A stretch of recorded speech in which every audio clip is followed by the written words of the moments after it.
안녕하십니까. 대익남입니다.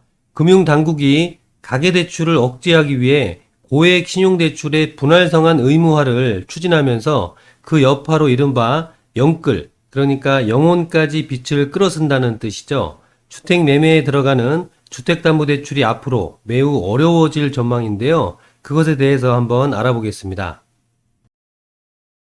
금융위원회의 21년 업무 계획에서 가계부채관리 선진화 방안을 예고하면서 현행 금융기관별 총부채 원리금 상환 비율, 즉 DSR 관리 방식의 차주단위 전환 등 상환 능력 위주의 대출 심사를 하겠다고 하는데요.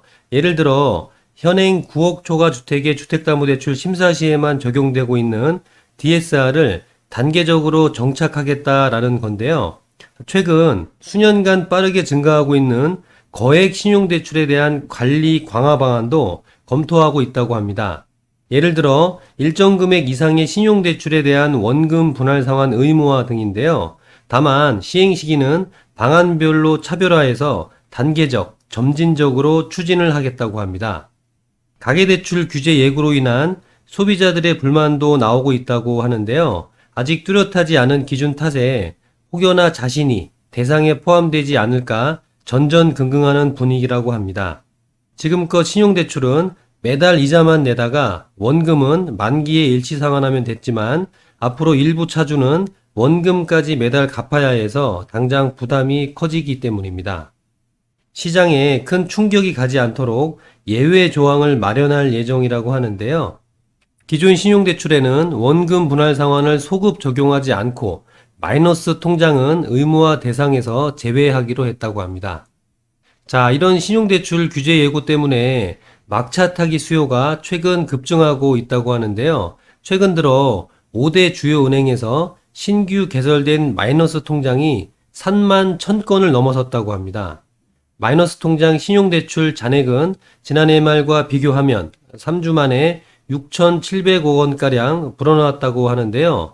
신용대출 규제 예고에 따른 미리 받아놓고 보자는 수요와 주식 투자를 위한 신용대출 수요가 과도하게 몰렸기 때문인 것으로 분석이 된다고 합니다. 자, 이렇게 신용대출 분할 상환 의무화가 되면 더 강력한 대출 규제가 될 수가 있는데요. 현재 신용대출은 10년 분할 상환으로 간주해서 DSR을 계산을 하는데 분할 상환이 의무화되면 상환 기간은 10년보다 줄어들 가능성이 클 것 같습니다. DSR이란 연소득 대비 전체 가계부채 원리금이 차지하는 비율을 뜻하는데요. 분할 상환이 의무화될 경우 신용대출을 조금만 받아도 DSR이 훌쩍 오르게 됩니다. 추가로 받을 수 있는 주택담보대출 한도 역시 크게 줄어들 수밖에 없는 상황인데요.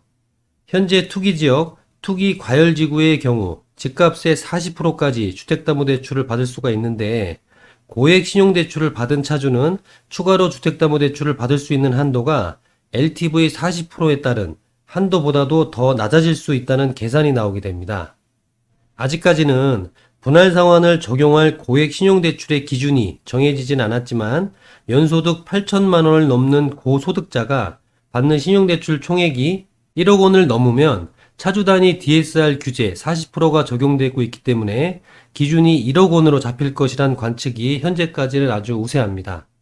자, 이를 토대로 연소득 8천만 원 직장인 A씨가 신용대출 1억 원을 연 2% 금리에 빌렸다고 가정해보면 상환기간이 10년일 경우 DSR 비율은 14% 정도가 나옵니다. 그러나 이 상환기간이 5년으로 줄어들게 되면 DSR 비율은 26% 정도로 2배 가까이 올라가게 되는데요. 이렇게 되면 DSR 40%에서 신용대출 26%를 제외한 14%에 해당하는 금액만 주택담보대출을 일으킬 수가 있는 셈입니다. A씨가 주택담보대출을 추가로 받는다면 만기 30년에 연 3% 금리로 2억 1천만 원만 빌려도 DSR 40%가 꽉 차게 됩니다. 자, 그런데 현재 적용되고 있는 신용대출 상환기간이 10년일 경우 가능한 주택담보대출 한도가 4억 1천만 원이라는 것을 비교하면 2억 원이나 적은 수준의 주택담보대출 한도가 나오는 것이죠. 신용대출 분할 상환이 현재 주택담보대출 인정비율, 즉 LTV 규제보다 더욱더 강력한 규제로 작용할 수 있다는 분석이 나오는 이유가 바로 이런 겁니다.